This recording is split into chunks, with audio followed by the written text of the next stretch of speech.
మే నెల వచ్చిందంటే బెంగళూరులో వర్షం స్టార్ట్ అయిపోతుంది. ఈ నెల స్టార్ట్ అయిన దగ్గర నుంచి పగలంతా ఎండ కాస్తుంది, నైట్ అంతా వాన పడతా ఉంది. కానీ ఈ 2 days నుంచి మాత్రం ఆగకుండా కురుస్తానే ఉంది. ఈ వర్షాకాలం మొత్తం షాప్ దగ్గర చాలా ఇబ్బందిగా అనిపిస్తుంది. పైన టార్పల్ కట్టినా కూడా వాన చినుకులు లోపలికి వచ్చేసి ఫ్రూట్స్ అన్ని తడిచిపోయి కస్టమర్స్ రాక చాలా ఇబ్బంది పడతాము. నిన్న వర్షంలోనే బిజినెస్ అయితే చేసాము. ఈ రోజైతే వాన మార్నింగ్ నుంచే స్టార్ట్ అయిపోయింది. ఇంకా షాప్ అయితే క్లోజ్ చేసాము, తీసిన వేస్ట్ అని. ఇక్కడ ఇద్దరు ఆడవాళ్ళు వాళ్ళకి టైం అయిపోతుందని వర్షంలో పాపం అలాగే వెళ్ళిపోతున్నారు. ఏ రోజుకు ఆ రోజు చేసుకునే వాళ్ళు వీళ్ళు. డైలీ పని చేసుకునే వాళ్ళకి వర్షం వచ్చినా ఎండ వచ్చినా చలికాలం వచ్చినా వెళ్లాల్సిందే, లేకపోతే ఇంట్లో జరగటం కష్టమైపోతుంది. ఇంకా మేము ఎలాగో షాప్ క్లోజ్ చేసింది కదా, వాతావరణం చల్లగా ఉంది. ఇంకా పిల్లలకి మా వారికి పునుగులు వేద్దామని చెప్పేసి నిన్న ఇడ్లీ వేసాను కదా, ఆ పిండి ఇంకా ఉంది. అందులో బియ్యం పిండి, మైదా పిండి, కొంచెం ఉప్పు, కొంచెం సోడా ఉప్పు ఇవన్నీ వేసి కలిపేసి చిట్టి పునుగులు అయితే వేసాను. బెంగళూరులో మేమున్న చోట ఈ చిట్టు పునుగులు అయితే దొరకవు.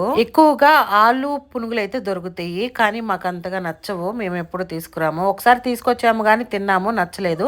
ఇంకా అప్పటి నుంచి అయితే అవి తేవటమే మానేసాము. ఎప్పుడైనా తినాలనిపిస్తే ఇంట్లోనే రెడీ చేసుకొని తింటాము. వీటిని చిట్టి పునుగులు, లేకపోతే చల్ల పునుగులు, చిన్న పునుగులు ఇలా అంటా ఉంటారు. ఈ చిట్టి పునుగులు మన ఆంధ్రాలో విజయవాడ సైడ్ చాలా ఫేమస్. మా అమ్మ వాళ్ళ ఇల్లు కూడా విజయవాడ దగ్గరలోనే ఉంటది. తాడేపల్లి దగ్గర ఉండవేలి సెంటర్ అని ఉంటది. అక్కడ సాయంత్రం అయిందంటే వేడి వేడిగా ఇలా చిట్టి పునుగులు వేసి కొబ్బరి చట్నీ, అల్లం చట్నీ, దాంతో పాటు ఆనియన్స్ వేసి ఇస్తారు. ఈ చిట్టి పునుగులు నాకు ఇష్టమని మా నాన్న ఎప్పుడు సెంటర్ కి వెళ్ళినా నా కోసం ఒక 20 రూపాయలు పొట్లం కట్టించుకొని తీసుకొచ్చి నాకు ఇచ్చేవారు. మీలో ఎంతమందికి ఈ పునుగులు అంటే ఇష్టం కామెంట్ చేయండి.